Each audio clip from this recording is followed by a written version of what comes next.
हाय सांग माने मुई बाहली भुजी खाई इटा पलुछे ब्रिज उपरे के ब्रिज है जान बोले तो माने समझते जल्दी जल्दी कमेंट सेक्शन रे कमेंट कर दियो। फाइनाली पहुंची गली मुई ताकर पास के इटा होजी गोशाला रो महानदी कूले कूले हला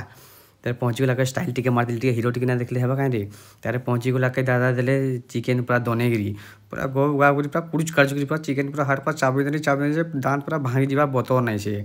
तापरे खाई देली पेट फुलिला थंडा टिके ना पिले चलबा काहे बोलछो हैं तापरे गोलू इटा दादा संगे हमर बसंत दास संगे में स्प्राइट आनिके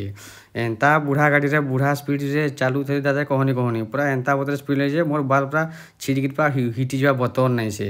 तापरे खाइबार लगी आमे बसी गलु पूरा खाई देली पापड़ सलाद से सब मिसिक चिकन पूरा ओहो तापरे खाई सारला के का बोलछो पूरा स्टाइल मारिक कटिंग मारिक पूरा बाइक रे पूरा फोटो पूरा खिच खारिच दुई चारटा हेई सारला परे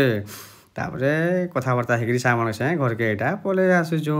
तो आज भिडियोटा केनता लागला तो माने दया करी लाइक करबो कमेंट करबो आ मोर नुआ चैनल देखुछो बोले सब्सक्राइब टिके मार बाय बाय गुड इवनिंग।